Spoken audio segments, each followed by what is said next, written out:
आय बहिर्भूत संपत्ति ठूल अभियोग गिरफ होती बालेश्वर ग्राम्य निर्माण मंडल मुख्य जंत्री एन.वी. हरिहर राव 2 दिन धरी भिजिलांस टीम छानभिन करने पर गतकाली गिरफ कर भुवनेश्वर पात्रपड़ा कोठा ब्रह्मपुर भवानीपुर 2 महला कोठा और सेपरी ब्रह्मपुर कमापल्ली फ्लाट सांगक भुवनेश्वर और ब्रह्मपुर में 5टी बहुमूल्य प्लट रही चढ़ाऊ बेले 3 कोटी 77 लाख टंकार जमा और निवेश संपर्क में सूचना मिलने सहित 500 ग्राम अधिक सुना 46 लाख 45 हजार नगद कैश जबत होती।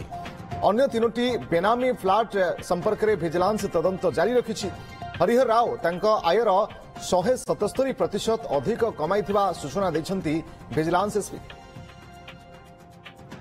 घर भुवनेश्वर में सिंगल स्टोरी आ गोटे flat Berhampur 3 BHK flat Berhampur आ गोटे डबल स्टोरी बिल्डिंग तापर तांकर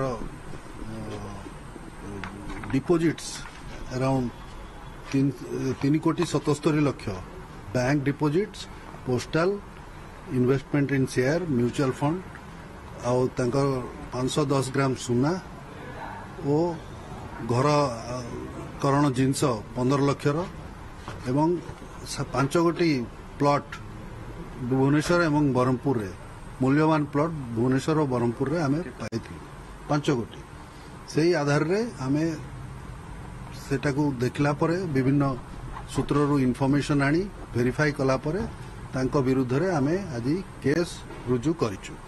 हिसाब कला परे आमे देखलु जे तांकर आयुर्बहिर्भूत संपत्ति 177% तांकर जो आय करचंती से 177% अधिका।